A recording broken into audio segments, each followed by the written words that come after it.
listeners, and welcome to Dr. Paul Terrio's presentation. Many of you maybe heard the presentation from Dr. Terrio last time during the Wellness Week. And this time, Dr. Terrio is going to present the perfect human diet. And he told me if you want to lose weight, this is the best class to come. Yeah. So I'm just going to introduce a little bit about Dr. Paul. So Dr. Paul is a naturopath doctor participating in the South Calgary, and he graduated from Canadian College of Naturopathic Medicine in 2010 and from University of Calgary in 2006.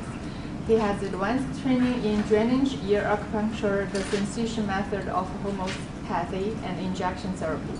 He specializes in the treatment of mental health and emotional health, psychiatric and neurological diseases, advanced in detoxification strategies, chemical sensitivities, and other chronic diseases.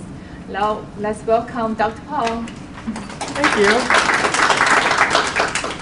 Thank you very much all for having me again. Sorry, this shirt is like bunching up. Anyway, how many of you came to my talk that I gave a few months ago here? Oh, yay, and you're back. That makes me happy.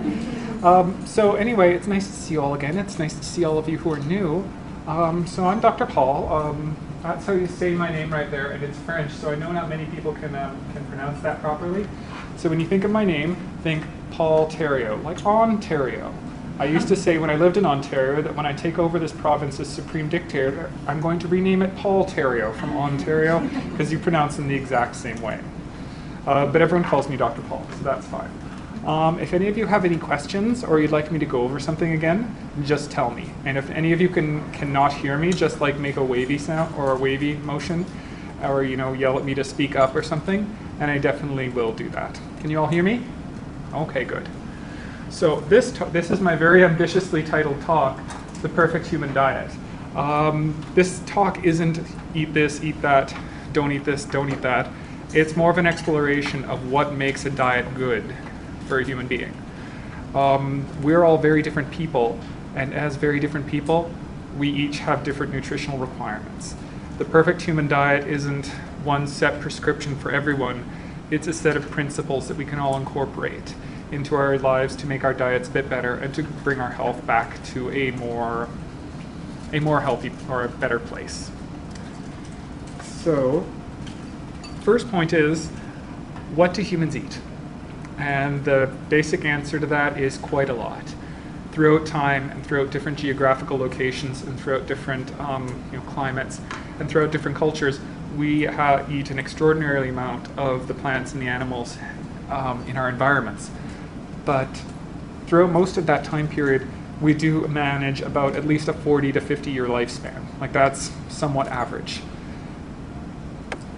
That's quite universal. Like most people can count on, unless you're particularly unlucky or killed in war or a victim of disease or something, can count on about 40 years. After that, most people on most diets do tend to deteriorate rather quick, more or less quickly. There are exceptions to this, and we will go into those in a little bit, but that's the basic pattern. Hi. Hi, sorry. That's all right.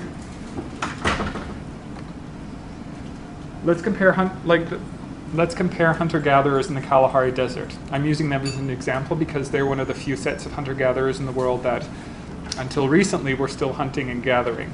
There's a really good book on this subject called NISA, and it's something I studied when I was taking anthropology at the University of Calgary. It's a really excellent book because they had this one woman who basically grew up wandering around the Kalahari Desert and then eventually settled down into a cattle farming station where she was interviewed by an anthropologist about her life. And she all wrote it down. It's quite a beautiful book. It's really funny too. This woman had the most horrifying life. Like she had 4 children and all of them died. I think 2 died of tuberculosis and one was murdered and the other kind of died of a very sudden infection. And then she adopted her niece and everything. And she was just the happiest person throughout it. She would cry and then cry and then cry and then she would laugh about something else. So if anyone likes reading about things like that, NISA, very good book. And she goes into the diet quite a bit.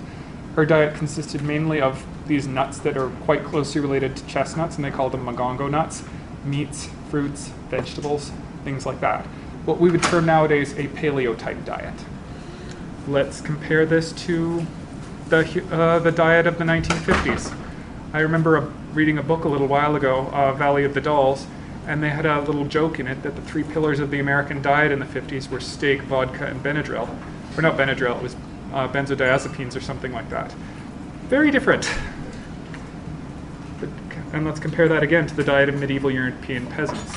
Very few vegetables, some cabbage, some fermented foods, and some cheeses, and for the most part, lots of bread, lots of rye bread, and kind of the precursors of wheat, which we would today call spelt.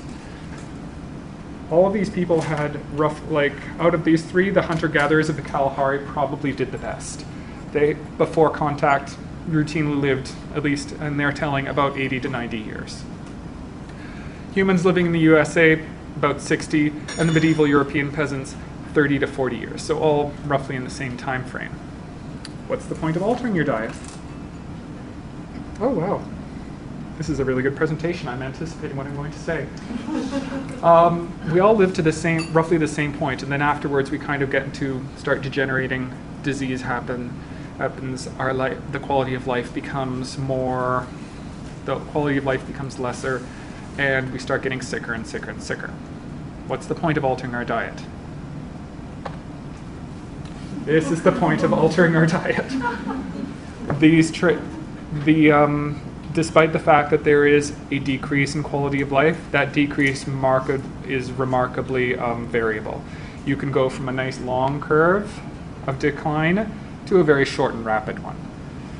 This lady, I really like her. I like this cartoon a lot. She represents kind of what I hope most people will be getting out of their old age in the future. Activity, strength, still going out and doing things, and so forth. There are a number of cultures throughout the world where people routinely live past 100.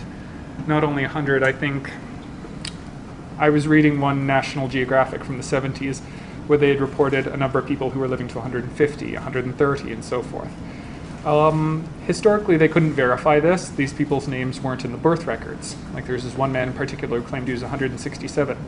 Birth records in his village went back 150 years. Everyone else had said, yes, he's been there forever, he's lived there forever. So he's at least 150 years old, and perfectly honest, if he's that old, I'm willing to take his word for it, plus or minus. I mean, I'm sure after 100 and something you lose count. But yeah, he was in perfect health. He was very healthy, he had a very active life. His wife was still alive, she was 140. So it was a really nice life that they had. I think most of us can aspire to something like that. And one of the main tools we can do that with is with our diet.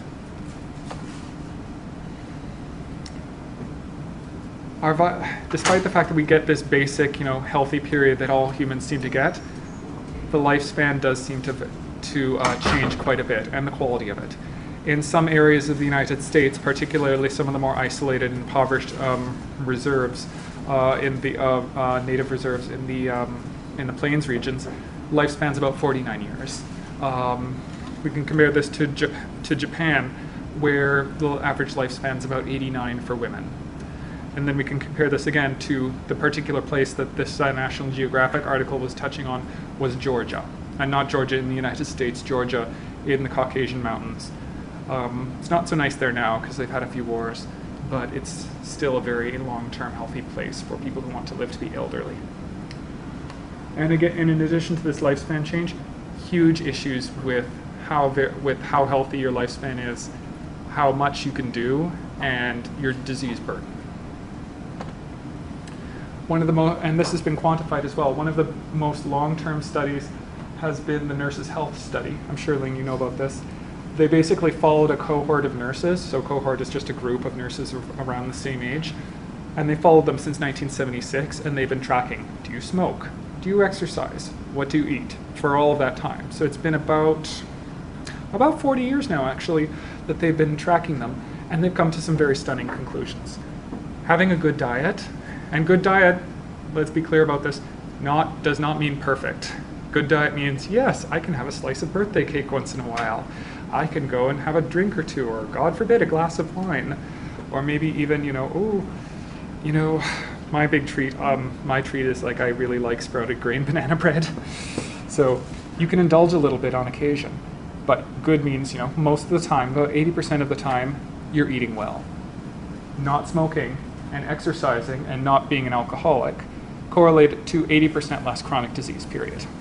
And that's just not any specific chronic disease, that's chronic disease in general. That's heart disease, that's cancer, that's dementia, that is cardiovascular disease, that's lung disease, that's kidney disease, that's 80% less disease, period, in their lifespan. And their lifespan did improve as well, but they haven't really come up with that data because, these people are all obviously still alive.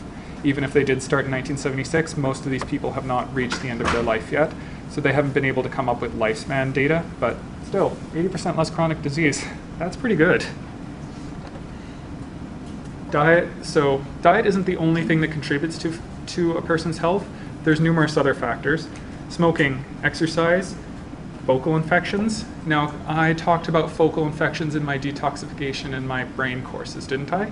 So that's another completely big topic. If I have time, I'll describe a little bit about it.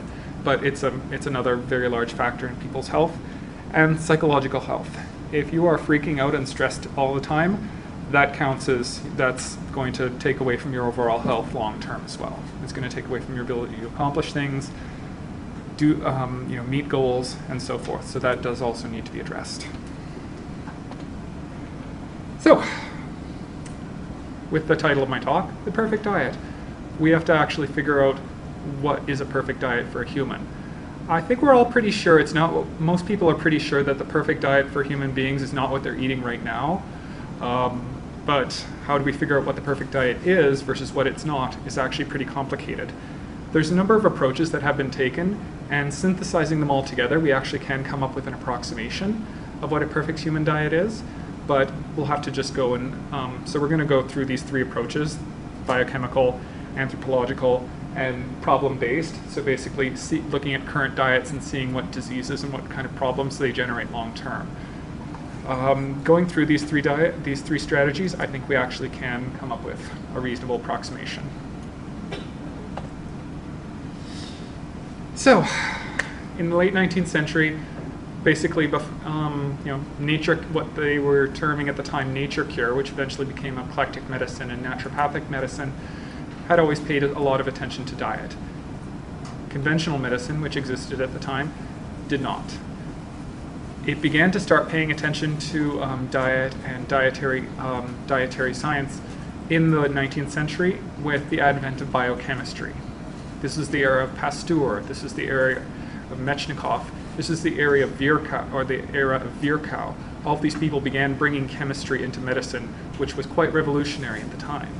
And so, as such, they began bringing chemistry to the diet, and they eventually figured out these four categories of nutrients: fats, carbs, proteins, and what we call micronutrients. They called micronutrients at the time, and nowadays we probably would call vitamins, minerals, and name escapes me right now. Basically the plant chemicals that really do have a wonderful effect on our diet or on our health. Later on, these became elaborated into more practical considerations. The four food groups: grains, veggies, proteins, and milk. I put the question marks after milk because I don't think it counts as a food group. I'm not anti-milk by any standpoint. I just don't really agree that we have such high needs for it as the dairy lobby kind of seems to promote. Does anyone notice that milk has commercials? It's the strangest thing. Like, why doesn't broccoli have commercials or something? That's the milk lobby, and they're quite active promoting that. And milk's not bad for everybody. It's not good for everybody either, but I don't think it counts as a food group. Anyway, this approach forms the basis of things like the food pyramid in the United States and the Canada Food Guide. This system of mass food chemistry has a few problems. It treats all members of general food groups as equal. I read an article in the Huffington Post the other day about how sugar is the same as all other carbs. I don't think that's true. I read another article the other day about, I'll get into that later, but it treats all members of the food group the same way. It treats pasta the same way you would treat quinoa, the same way you would treat a cup of sugar. Yeah, and that's not really reflective of reality in any way. It also treats all members of the population the same. I can also tell you guys, based on my clinical experience, that also is not quite accurate. people do react differently to different foods, and they digest different foods differently, and everybody has different needs. Nutritionists are starting to see this. They're starting to, in the food guides, they're like, okay, we're going to start to alter according to age. Wonderful. There's a lot more individualizing factors than age and whether or not somebody's pregnant. So this is a problem with this approach. Anthropological. So just a little background on me. I studied at the University of Calgary from 2002 to 2006, and I have a degree in biological science and cultural anthropology. And cultural anthropology is really wonderful if you're studying different systems of medicine. And in addition to that, there's a whole anthropology of health and an anthropology of diet and nutrition. And you can get quite a lot of information just by going and looking at people and seeing what they eat and seeing how that works out. This is one of my most favorite approaches because basically by looking at what people ate over a given period of time, usually before contact with Western civilization, and looking at how long they lived and their disease burden and so forth, you can get a very good picture about how that disease or how that diet affects the human body. And there's not a lot of noise affecting it. Very few people can stick to a diet throughout several generations in our society, and watching that in research is actually very difficult. But these people did, and so you can, there were multiple generations eating the same diet, and you can see what the disease burden was like and how these people lived. And these, out of all people, out of all civilizations, out of all groups of people, hunter-gatherers probably did the best. On average, we have only hunter-gatherers in very marginal environments like deserts and so forth. I think there's maybe about 500 left on the planet. There's the Kalahari, there's a group called the Hansa in Pakistan, and there's another group in Tanzania. And each one of these groups of people, all things considered, they had to go and look for food about 4 hours a day on average. And the rest of the time they would sit around and chat with their friends and sing and play with their children and everything. I mean, you read about it in books and it's just the most wonderful lifestyle. You're like, oh my God, 4 hours a day of work, that's awesome. And the rest of the time they were just hanging out and having fun. This obviously is not practical nowadays. We can't have 7 billion people hunting and gathering. There's just, no, we can, if every single one of us decided every time we wanted to fish, we just had to go to the bow and oh, let's get a fish, there would be no fish left. If every time we wanted some cherries, we walked up to Nose Hill and, I'm gonna get some choke cherries today, there'd be no choke cherries left. There's just too many of us to do this. So obviously, as wonderful as it would be to kind of go back to that lifestyle, that's not gonna work. We can, however, incorporate some of the points of this lifestyle into our day-to-day diets. We can totally do that. And we'll get into how to do that in a little while. So Ling, could you give me a 15-minute, 30-minute, 45-minute, Oh. Yes, so I know how much time is. Thank you. The third approach to examining diet is the problem-based system. We examine how modern diets are, or how specific aspects of the modern diet affect people, and the problems they create. The results of what we call the standard American diet, and standard American usually equals standard Canadian. There's a little bit of a difference, but not much, and there's so much more epidemiological data collected in the United States that most people just use American data to approximate for Canadians. The results of the standard American diet are very, very clear, and we all know about them. Obesity, high blood pressure, heart disease, cancer. Those are really the unholy four things that happen from our diet, or from the north, and they occur in greater frequency in people who do eat the North American diet, and they stem largely from diet. There's other factors that contribute to them, which we'll just have a brief little introduction to at the end of the presentation, but diet contributes greatly to all of them. Of these things, problems we discussed a moment ago, obesity, heart disease, high blood pressure usually we used to treat them as separate conditions, but in recent years, and maybe the last 20 years, we've been kind of associating them into one larger scale condition. It's called metabolic syndrome. Have any of you heard about this? Anyone? No. Oh. So in the Merck manual is basically kind of like a dictionary of medicine. It's all of the diseases and their symptoms and an idea of what to do for them. Metabolic syndrome is designed designated as excess of abdominal fat. And abdominal fat does not mean like fat here or on your butt or your hips or anything. Abdominal fat is this, the spare tire effect, which causes insulin resistance, increased bad cholesterol, so your LDL goes up, decreased good cholesterol, decreased, which is HDL, so your HDL goes down, blood sugar anomalies, and blood sugar anomalies usually means higher blood sugar, and your blood sugar tends not to be as responsive to insulin, and increased blood pressure. Now, I actually question whether it's excess abdominal fat that causes this. I don't think it does. I think it's a global metabolic syndrome that excess abdominal fat is also a syndrome of, but that's kind of just an academic question. You know, it doesn't really matter what it's associated with this condition, and so whether it causes it or not isn't really clinically relevant. I'll leave who causes it to, you know, the researchers. I'm a clinician, so yeah. What underlies all of these problems? Inflammation. When, let's see, the body's immune system, one of its main ways of dealing with, you know, the immune system is what fights off external invaders, either bacteria or funguses or parasites or, you know, anything else. Its main tool is, one of its main tools is inflammation.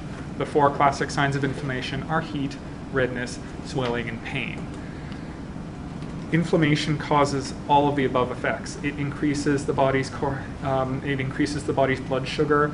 It increases the amount of cortisol in the immune system, which does raise blood pressure a little bit. When you do these things, fat cell production increases, and it does tend to disrupt blood cholesterol chemistry. So it does raise LDL, the bad cholesterol, and it lowers HDL, the good cholesterol. Okay, so inflammation is causing this. What's causing the inflammation?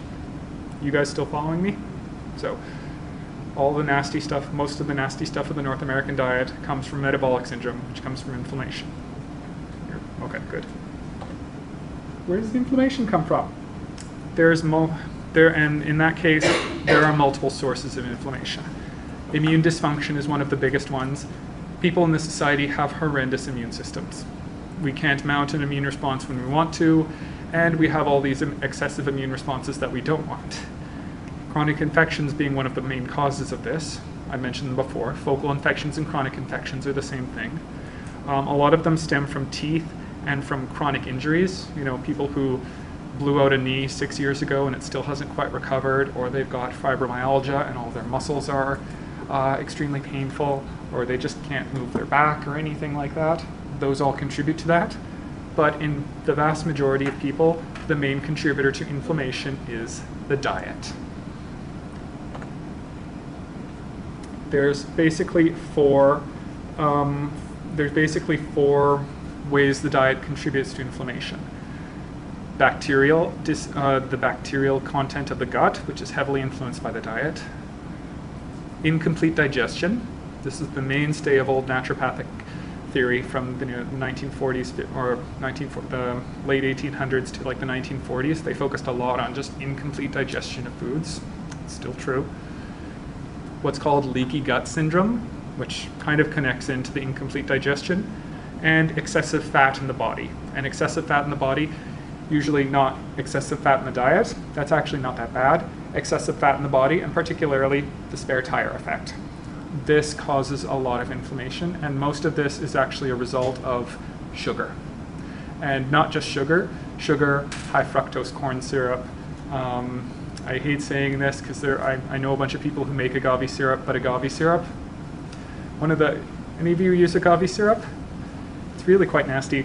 So high fructose corn syrup, I'm sure a number of you have heard about the problems with high fructose corn syrup.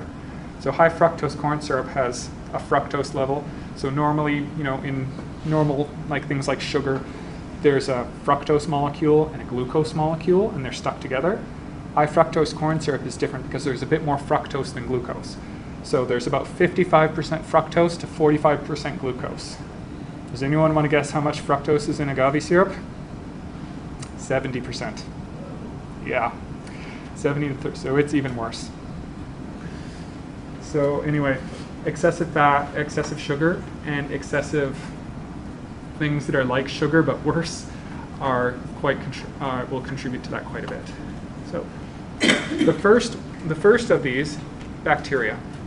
So I'm sure many of you are hearing about probiotics nowadays. They're quite a big industry, and and rightfully so. Probiotics are, in terms of sort of the precursors to probiotics, the fermented vegetables that are a mainstay of most traditional cuisines. They've been studied very much, and they're one of the few supplements that we do have data on generations of people eating them daily, and we've seen how that plays out. It's very good.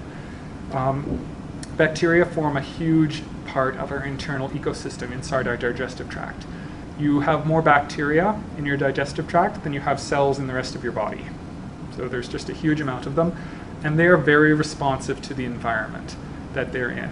The bacterial population will change quite a bit depending on how well you're digesting your food, the kind of food you're digesting, whether or not you're digesting it appropriately. Other things like whether you're taking antibiotics regularly, whether you're exposed to things that kill bacteria on a regular basis, whether you work in a hospital. Almost everyone in a hospital is colonized by some very nasty bacteria, and how those play out is a function of the bacteria you've already got in your gut. This is a really, really, really, really, really big topic, and the science on it is not complete yet. If anyone does think that they have bacterial problems in any way, you probably should see a naturopathic doctor. We are like the undisputed masters of dealing with bacteria, both in terms of probiotics, getting the specific kind of probiotic for you, because there's multiple types and they have multiple effects which do different things, and depending on what your health conditions are, you might need one specific type over another. And in terms of killing the bad bacteria, sometimes probiotics aren't enough. Sometimes you need to wipe the slate clean and start over. So we're very good at that, and that's just my little plug for my profession. Naturopaths are really good with bacteria, so if you have problems with that, please do. How do you wipe the slate? Multiple methods. So sometimes it's as simple as, sometimes we, like naturopaths, aren't opposed to drug use.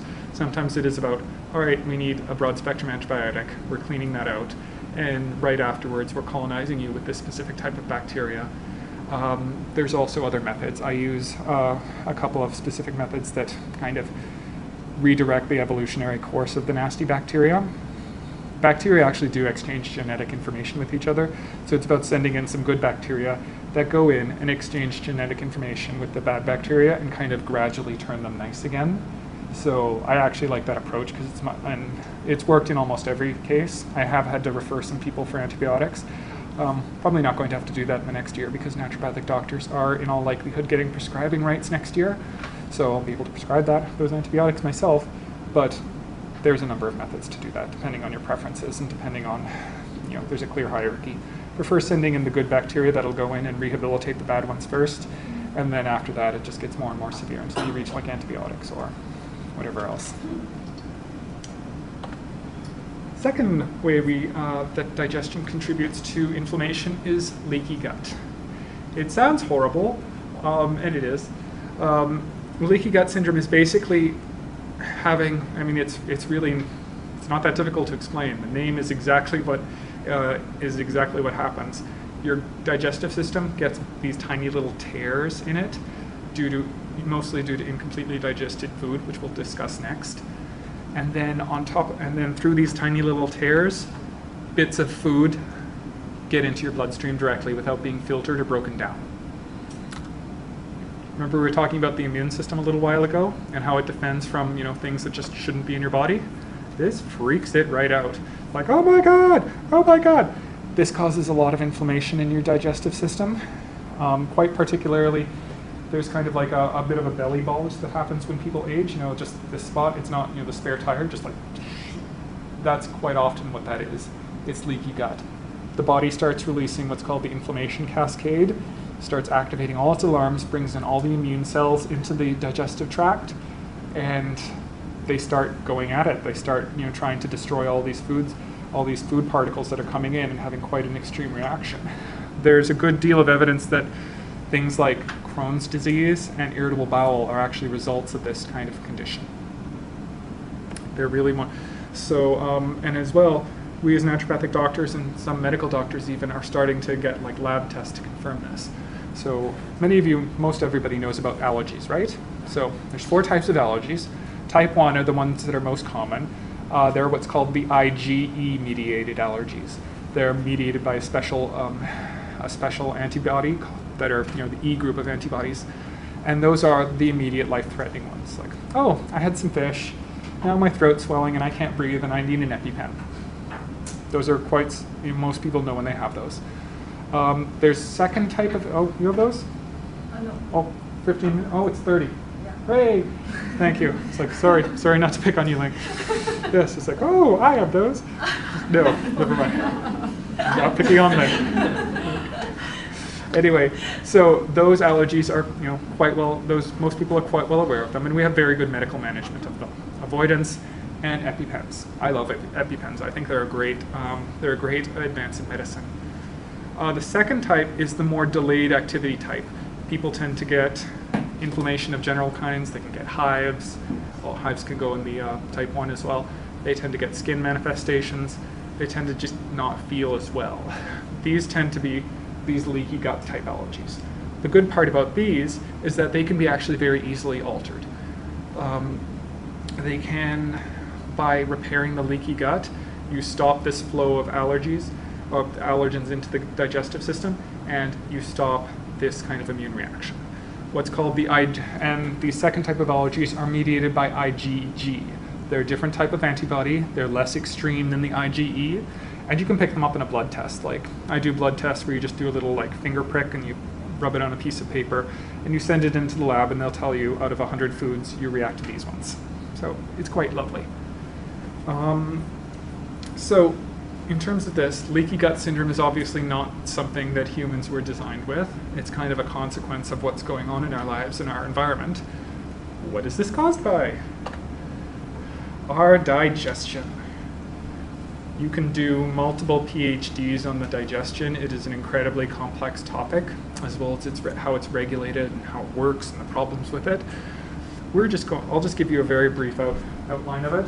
So, do I have a stick? I don't have a stick, I'll point. All right, so food goes in your mouth. You chew it. That mixes it with saliva, which has some digestive enzymes with it that breaks down the food. Goes down into your stomach. Your stomach pumps a huge amount of acid into it that both, again, processes the food more and kills any bacteria. Goes into your small intestine, which are these funny looking things here. At that point, the pancreas and the liver put a huge gush of stuff of more digestive enzymes that completely break it down. It goes through the small intestines. They absorb most of the nutrition. Goes into the large intestines. They absorb most of a little bit more nutrition and most of the water, and it comes out the other end. So, just in case any of you weren't clear on that, not all foods, and this is a very general view, not all foods are easily digested by everyone. If you're eating foods that you can't easily digest, those foods will flow through the digestive tract and they will cause damage to the delicate membranes there. In terms of, I'm just going to draw a picture. Your small intestine is got a lot of these microscopic little things inside. They're called villi, and they're basically just little outgrowths of the small intestine. And what they do is they increase the surface area so that there's more surface to absorb all the nutrition. When you eat foods that you can't digest, they tend to be a lot larger and they tend to be really rough. So this part will often break off. You all kind of understand that? This part, the end part, the little villi will break off. And it obviously bleeds and there's damage. And that's when the food that's not completely digested goes into the bloodstream. That's the basic cause of leaky gut. So foods that can't be digested are really quite a bad idea. These foods also will disrupt bacterial populations. Because there are so many bacteria in your gastrointestinal tract, if you're not digesting it, someone else is going to try, and that doesn't always have good consequences. One of the most common ones is beans. A lot of people have bacterial populations in their digestive tract that or a lot of people can't break down a lot of the carbohydrates in beans, and so the bacteria try, with quite a few consequences to that. They usually produce gas, and that can be quite disturbing for people as well as embarrassing. So that's perhaps one of the most common examples. So the biggest thing that we can't digest, gluten. I was reading an article on Maclean's today about how, and it was written by an MD who was complaining about how many people were going gluten-free, and then when you go gluten-free for a certain amount of period of time, they can't tell whether you have celiac disease or not. In my mind, celiac disease is not a disease entity. In my mind, celiac disease is just a more extreme version of what everyone else has. Nobody can digest gluten. Like, I don't think there's a single person who can digest gluten. It's a really difficult protein to break down. It is undoubtedly the biggest cause of the biggest thing that we as humans intake, that is one of those undigested proteins that shreds our digestive tract and causes the leaky gut and the digestive inflammation and all the consequences that causes. So gluten is specifically a protein molecule. It's found in the browse grains. So if anyone wants to take notes, barley, rye, oats, wheat, and spelt. Those are the browse grains. They're the ones that have gluten. Yeah, these are not new. So everyone who wanted to write that down has it. Barley, rye, oats, wheat, and spelt. But the question that occurred to me immediately is, we've been eating these plants for thousands of years. Why is this, I think the earliest record of wheat domestication was in Mesopotamia, and it was about 9,000 or 10,000 years ago. So we've been eating these for quite some time. What's the big deal now? Why can't we eat them anymore? We can't eat them now simply due to industry. Gluten content in bread and wheat was actually quite a bit lower throughout most of history. The wheat was processed differently. They would cut the wheat and then they'd leave it in the rain and the dew and the moisture for a couple of days, and that would do what we would call sprout it, and the gluten content would go down. Bread would be fermented a little bit in terms of sourdough. Those bacteria could actually break it down a little bit more for us so we could digest it more firmly. And the gluten content of wheat and most other grains was actually historically quite a bit lower than it is nowadays. Have any of you had spelt muffins or spelt bagels or spelt bread or anything like that? It's different than regular wheat, isn't it? It's crumbly. So that was how most bread was historically. In the 1950s and basically in the post-World War II period, wheat was hybridized. It was increased in its gluten content because that made the bread fluffier, and it made the bread much more amenable to industrial scale processing. People didn't break bread in their homes anymore. They got it in factories and from the store. And in order to do that and to make the business efficient, you needed more protein because that gave a longer shelf life, and it made the bread prettier, and it made it much easier to do industrially in terms of baking bread and cookies and muffins and things like that. About a century ago, bread was a health food. You'd go into a naturopathic asylum and they would do, various diets, and all of them had bread in it. And they had amazing cures of people. It wasn't an issue. But after this change in the 40s and 50s, gluten issues started coming up. And that is why gluten is still such a big deal. Oh, yeah, we'll get to that in a second. This did not happen as much with the other browse grains. With rye, oats, spelt, and barley, there still is gluten there, and really, really sensitive people can't have them. But there's not as much, and so most people can have them. I don't do that well with gluten, but I can have pure rye bread. I still do have it once in a while. It's yummy. I can do oatmeal every so often, versus shredded wheat or something just does not agree with me. Those grains still have their historical wheat level or their historical gluten levels, so they tend to be a lot better for people. They tend to be a lot less difficult to tolerate. We discussed this a little bit. I think celiac is, I'm actually going to change this. I wrote this slide about 2 or 3 months ago, and I'm going to change that. Nowadays, I think celiac is basically a more extreme phenomenon of this gluten sensitivity that everyone has. They're just people who are much, much more susceptible to it and have a much more worse time dealing with the consequences than most normal people. So there's an article in Maclean's right now in the health section where there's a bunch of people claiming about, or oh, gluten-free, it's so bad, now we can't diagnose celiac disease. And if you're not celiac, you don't have a problem with gluten, and that's just complete nonsense. Just because you don't have the anti-gliadinin antibodies, which is the diagnostic for celiac disease, does not mean you're doing well with gluten, and it does not mean you're not being badly impacted by it. I could care less whether someone was diagnosed with celiac or not. I could care a great deal as to whether they cut gluten out of their diet predominantly, and as to whether they're doing better. Like, that is what I'm about therapeutics, and I'm not about diagnosis. So I was quite irritated by that article. So, how do you deal with gluten sensitivity? That's, I suppose, the catchphrase now. Oh, sorry, that's what I meant to explain. Celiac disease versus most normal people are gluten sensitive. It means you don't do well with it, it disrupts your digestion, it makes your gut a bit more leaky, screws with your bacterial populations, but you don't have the anti-gliadinin antibodies. Same basic phenomenon is happening, the same clinical outcome, the same treatment, and so I don't pay much attention to the differentiation between the two. So, how you deal with this is quite simply, by and large, avoiding gluten. I say by and large because if you can avoid gluten most of the time, you're good. Like, if you have in your normal day-to-day diet, you don't have any gluten, and then all of a sudden, one day you go over to a friend's house and you have some pizza or something like that, don't even worry about it.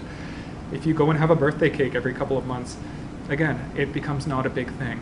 Gluten sensitivity is what's called the rule of 80% or 90%. If you can be 80 or 90% gluten-free and 10% have a little bit of gluten once in a while, you still get the benefits. There's no clinical downside to that. And this isn't actually that difficult. I know there's a great deal of gluten-free products and everything nowadays, and there's so many of them, you're like, oh my god, I have to buy all this stuff to be gluten-free? Screw that. Just eat gluten and die earlier, it's easier. It's not hard at all. Where did that come from? I have no slide there for some reason. So anyway, I'll just describe. So 2 changes. So if any of you want to take notes, now's the time. The first of which is bread. Sprouted grain breads. And you want to make sure you get pure sprouted grain breads. There's a number of sprouted grain breads that have sprouted grains mixed in with regular grains, which is stupid, because then you're mixing in something like sprouted grains don't have gluten in them. So sprouted grains mixed with regular grains means you're just putting in extra gluten, no, it's terrible. So just make sure you have a good brand of sprouted grain bread. They're usually stored in the freezer of the natural products section. Like I usually recommend what's called Ezekiel bread to people. So it's Ezekiel, and it's in the natural products section in the freezer at Superstore. It's really good. My sister's a nurse at Foothills, and she doesn't do anything healthy at all, and she loves it. She thinks it makes the best grilled cheese sandwiches she's ever had. So and it tastes just like regular bread, and it's very good. So those ones, if you can replace like toast and sandwiches and things with that, that's like 80%. The second part is rice pasta. If you can replace regular wheat pasta with either vermicelli, like Vietnamese vermicelli, or with rice pasta, there are special rice pastas that do look and taste just like regular pasta. If you can do those 2 things, you're awesome. You have won. It's like, I use rice pasta, and I use Ezekiel bread, and I am pretty much gluten-free. I'm not the anti-gluten Nazi here. I'm not going to go like, oh my god, you had a taste of pizza, you're going straight to dietary hell. That's not what it's about. It's being pretty much gluten-free. If you wanted to be an absolute superstar, you could replace soy sauce with tamari. So it's Tamari. Again, they sell it most places. It tastes exactly the same. Soy sauce is made with wheat, tamari's not. It's really simple. if you can do those basic things and just keep an eye on the processed foods that you're eating and just make sure that there's nothing in there, like, you're done. That's pretty much it. And it sounds completely counterintuitive. Give me 1 second. But when you eliminate gluten, I don't have to do that much else with many people's diets. Quite often I will just tell them to eat a little bit more protein or eat a little bit of this and eat a little bit of that. But in 90% of people, that's most of what I do, is just tell them to, is just tell them to get over gluten, and that solves most of their dietary problems. Some people are more delicate, are more extreme. We have to get more strict, but with most people, that's it. It's very easy. So, how do you understand if you oh yes? How about cereal? Cereal? Yes. If you eat cereal, that is, almost all of it has gluten. There's an Ezekiel brand cereal as well, and it's just about testing them out. We'll explain a little bit about that, but I would recommend not having cereal. Just, there are certain kinds that are very clearly gluten-free, but otherwise, almost all of them, just, there's not really much rehabilitating of cereal. You know Kellogg was actually pretty much a naturopathic doctor. He was an MD who did a lot of hydrotherapy and stuff, and he invented his cereals to replace the terrible diets of people in his day, and then someone else decided that if you add tons of sugar to them, people like them more. I swear to God, he is rolling around in his grave right now in agony over what people did to his invention. Yes? Oatmeal is reasonable. Some people can do it and some people can't. The big thing with oatmeal, a lot of oatmeal is they add in extra gluten for some reason. I've never been quite sure why. So the thing with oatmeal is steel cut oats. They take a little longer to cook, but they are gluten-free. Like, not gluten-free, but very few people have problems with them. Yeah. Steel cut oats. Yeah. So in order to truly understand whether or not you are gluten, like whether or not there is a gluten sensitivity, there's a little exercise. It's the gluten challenge. For 2 weeks, you pretend like you are deathly allergic to gluten. You do not have a single speck of it. Most people can do this for 2 weeks. After 2 weeks, you try a little bit. You have a couple bites of pizza or something like that, and then you wait a week and see how you react. I've never had somebody not react to this. I've never had somebody not get a little bit of cramping, a little bit of bloating, fart a little bit more, have some diarrhea, something like that. This is how you tell, and I've never actually, it's called the gluten challenge. This is the gluten shooting fish in a barrel. I've never had somebody not respond to this in some way. So if anyone is curious to see whether they're gluten sensitive, you are. And if you really want to see this for yourself and prove it for yourself, this is the best way. Other sources of dietary inflammation, of course, we mentioned before, sugar. Taking sugar increases insulin resistance and fat. It causes this really complex chain of metabolic reactions that completely increase fat regulation and destroy your body in numerous ways. Sugar's terrible. Yes, it wrecks the immune system. It is and so forth. You can actually replace sugar with two things that tend to minimize the damage: maple syrup and honey. So do you recommend those two over agave? Yes. What would you put in coffee? Honey, or I'd have it black. Okay. Yes, or carry maple syrup around with you. Raw sugar? Yeah, raw sugar is sugar. It's better, but better does not mean good. You just kind of get used to it. You just Yeah, have to get used yeah. I mean, there are some like, this is a pretty good diet. There are some things where I'm like, yep, there's no way around that. There's no way around sugar being demonic. Related to that, sugar is part of every starchy food or carbohydrate, and you can often get a sugar substitute in your body, like not a sugar substitute, but like the same effect of sugar by eating really, really starchy foods. If a food releases its sugar into your body very quickly, that is called having a high glycemic index. Glycemic index is just a measure of how quickly the sugar gets into your bloodstream. So if you have a lot of high glycemic index foods, white pasta, white flours, things like that, it's like taking sugar. It's almost the exact same effect. It causes the same metabolic cascade. What about rice?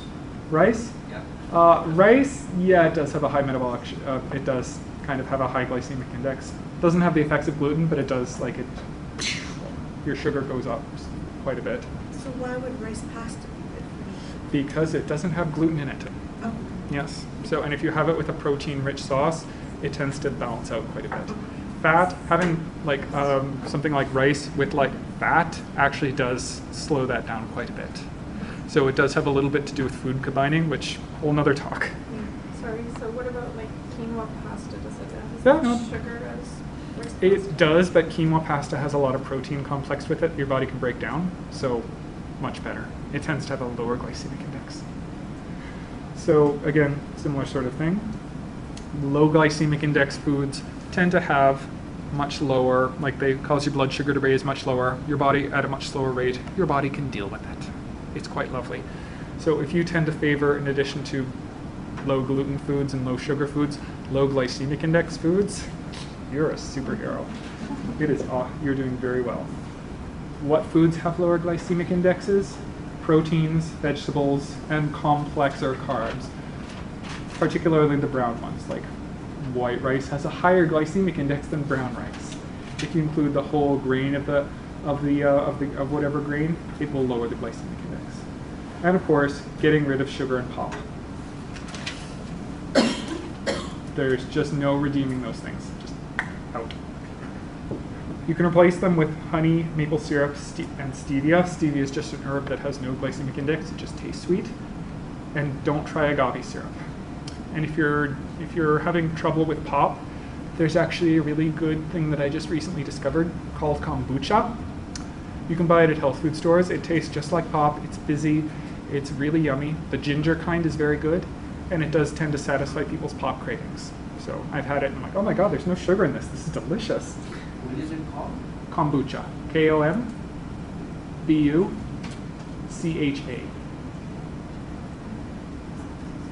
Where do we get it? They sell it at Community. They sell it at the little health food store that's right by the Sunnyside C train station. They sell it at a number of places. I want to buy a crate of it. Like after I had that ginger one, I'm like, oh my god, this is the best thing I've ever drunk. It's really good. So, other sources of inflammation. With some people, they have a sensitivity to lactose, so milk products aren't good. This seems to be less so with fermented milk products like cheeses and yogurts. But flavored yogurts are really, really bad just because almost all of them have tons of sugar in them. I think some kinds of flavored yogurt, even those tiny little cups, have more sugar than like a chocolate bar. So try to stay away from those. If you want some sweetness to it, just put in some honey yourself. Tends to be a much better issue. And this isn't true for everyone. Oh, this is when I was talking at the field station. It's like, oh, so I eat what I call the Timmy's diet. How do you deal with this?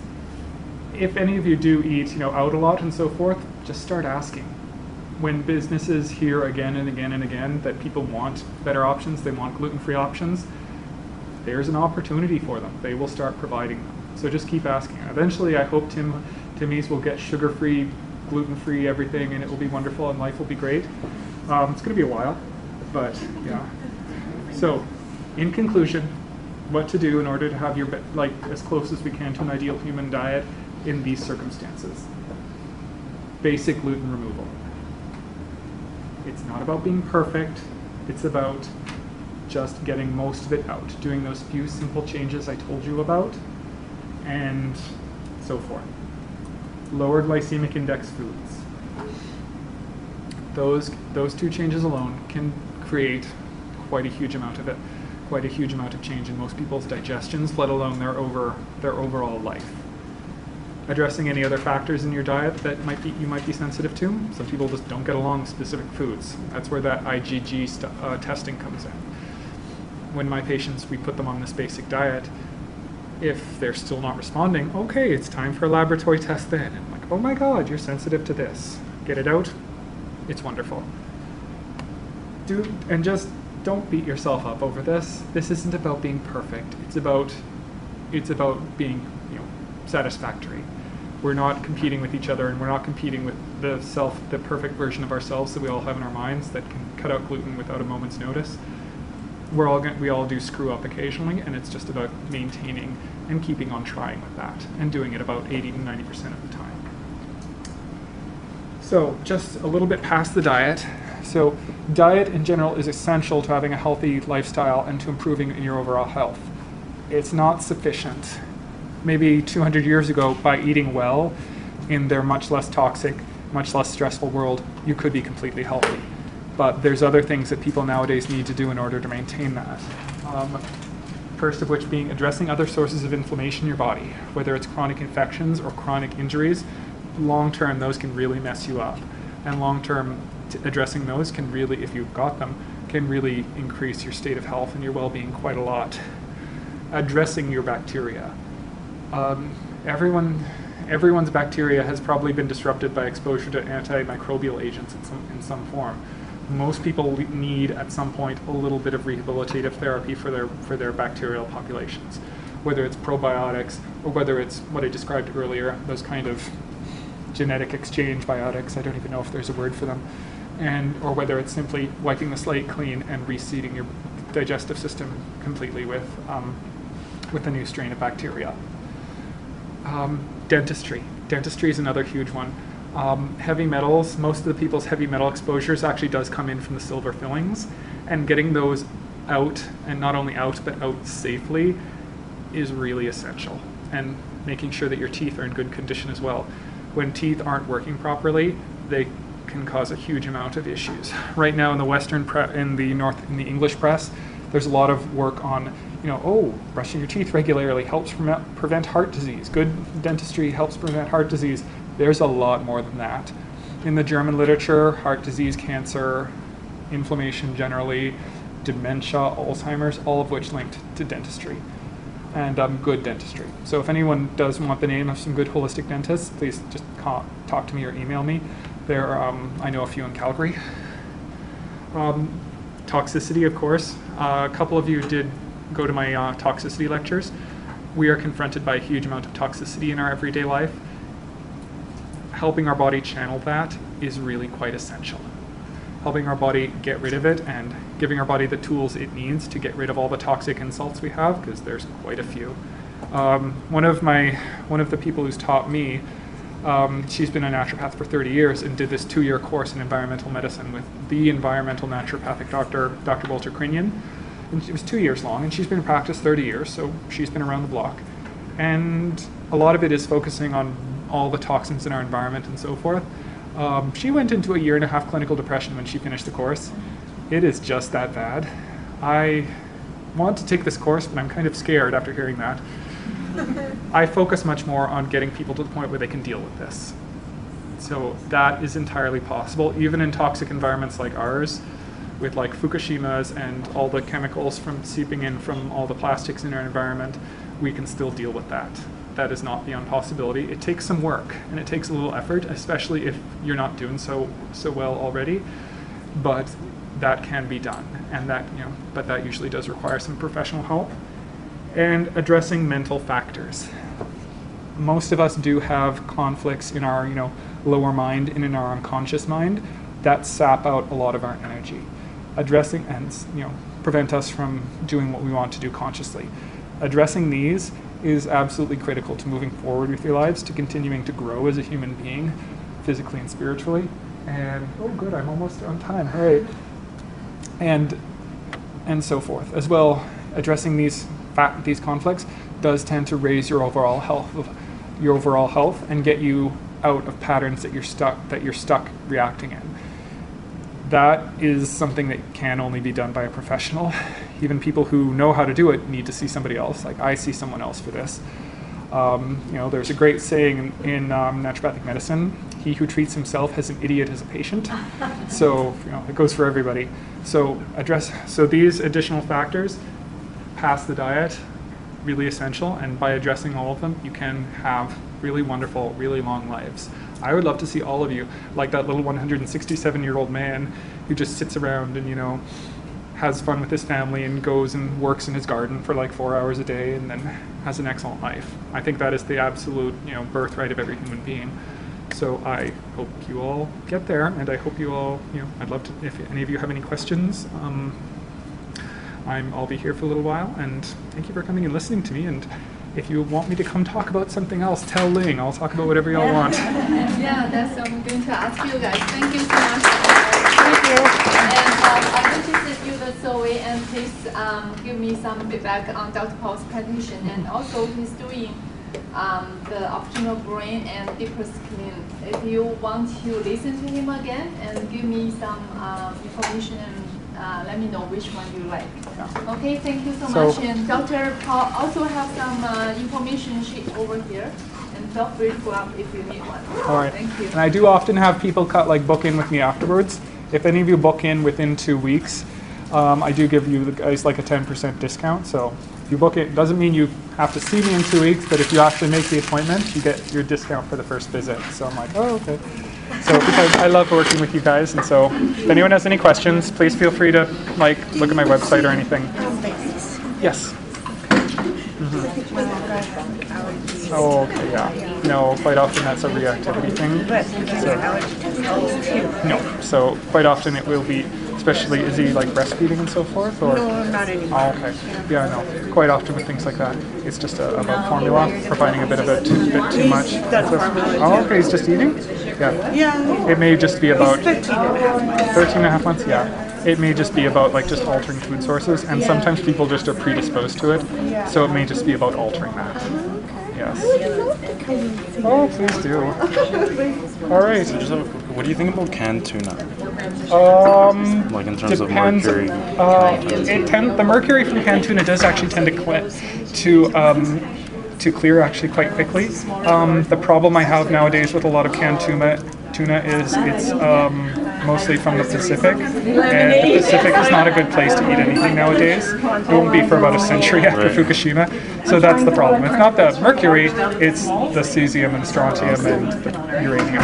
So would you stay away from it? I would. If you can get Atlantic, and if you've got a fairly good functioning body, most people can totally handle it. The mercury from tuna tends to clear quite quickly, so it's just about Atlantic, and it's about is the rest of you healthy? Cool. And not too much. Thanks, guys. Thank you. Question about coffee. Yes. Is it good for you, bad for you? It depends on who you are. Okay. It's not like poison. Okay. It's not like arsenic or something, but it depends on who you are. Okay. If you're really depleted and you're using coffee to kind of keep yourself going, that's a terrible idea. Okay. If you're just having it once in a while to pick you up, or you like the taste, or you're a Yep. gourmet coffee person, Yep. and you don't use it to pick you up and it's not depleting yourself, Okay. not a problem. But how do you know if it's depleting yourself? Is the person in question tired? Are Okay. they exhausted? Oh my Okay. God, I need my coffee to get up in the morning. Okay. Then you're just then it's not a good. running on empty, and you're just kind of basically using coffee to cheat, and that's not gonna turn out well. Okay. Yeah. Okay. Awesome. Thank you. You're welcome. Okay, what about soy? Soy? Yeah, is it a good product? It depends. It depends. Fermented soy is usually good, Okay. but soy sauce not so much because it's got wheat in it. But fermented soy is usually good. If you've got hormone problems, no. If you're a child, probably not. But fermented soy for adults, usually Like quite good. normal drink, like silk. No? No. That's not fermented. Oh, normal drink, like the soy drink. Rice milk is good. Yeah. Rice milk is a good substitute. But fermented soy, Okay. very good. Like things like tempeh, Yeah. tofu, quite good. But again, not for children because it disrupts their hormone balance. Okay, okay. All right. Yeah. Yeah, I will do the booking. Okay, thank you. So let's email you. Yeah, no, just there's a phone number on here. Yeah. So if you take one of these, the phone number again, and that's one of Yes, absolutely. Hi. Hey, I was just wondering if you've done a lot of work with the FODMAPs diet, or... The FODMAPs diet? Yep. I have not, no. No? Okay. There are a number of diets. Most diets I prescribe tend towards a gluten-free version of a less strict paleo diet. Lots of veggies, lots of proteins. I let people have more carbs than they do in the gluten-free diet or in the paleo diets because some people end up going into ketoacidosis. Right, totally. And that's not, and if you don't have seizures or a brain disorder or something, that's not what we're looking for. Right. But most diets that do tend to those things regulating carbohydrates, getting good quality carbohydrates and things like that, and relatively low amounts Right. are excellent. Because I did a gluten, I have IBS issues, and Okay. I did a gluten and dairy elimination a couple years Excellent. back, and I'm on FODMAPs, and it's tough, but it is helping. But it would be nice to have a naturopath that would work. Strict diet isn't rarely, sometimes you need to do a strict diet for a little while, Yeah. but long term, I don't think so. Yeah. Quite often when it's the diet is not, you know, when you immediately violate your diet and there's like, oh my God, ow, oh, please, Jesus, let me Yeah. live, that kind of phenomenon, then there's other issues. Right. Quite often with people with IBS, it's like a pattern of reactivity Right. and bacteria. Right. Like you just need to calm those little bastards down. Right. So yeah, Okay, interesting. yeah. So FODMAPs really hasn't made its way into the naturopathic. Oh no, it has absolutely. It has. It's just there's so many diets nowadays. There's like, too many, I yeah. can't remember all of them. Okay. So if that's the kind of thing it does, low dairy, low gluten, you know, more veggies, more proteins.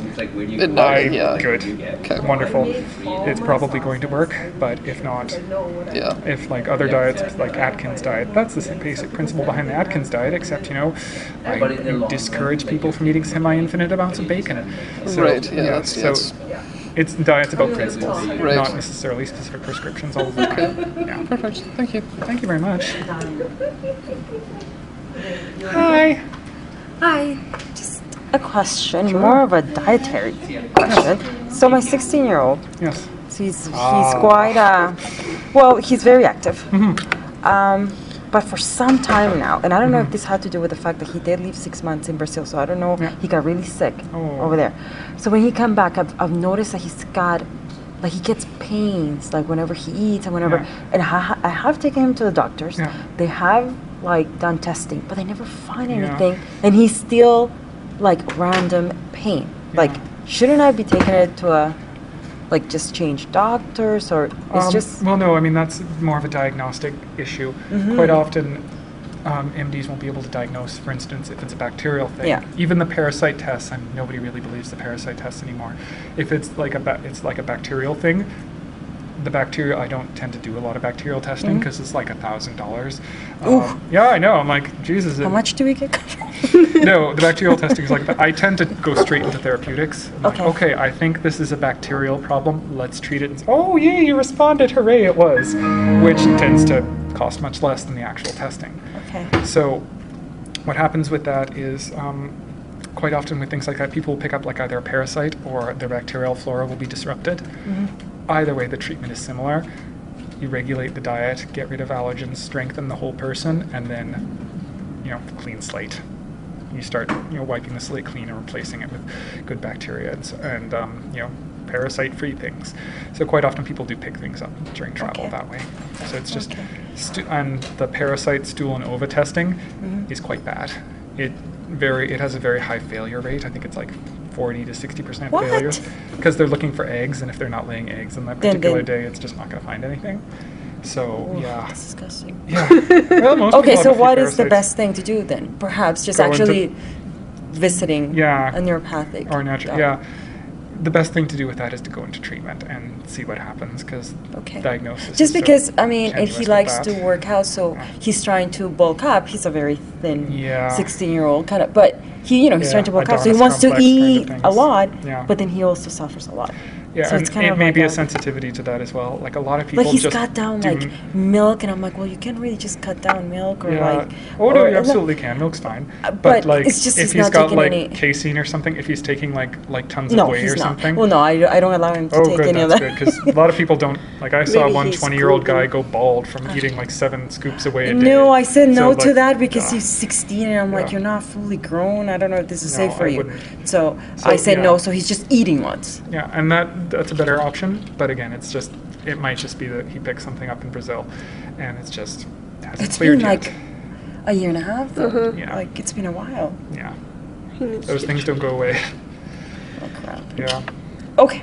All right. What Bye-bye. about like natural sugars from like fruit and stuff? Depends Would on how you- much. People don't tend to react that badly to fruit unless they're really, really diabetic or something like that.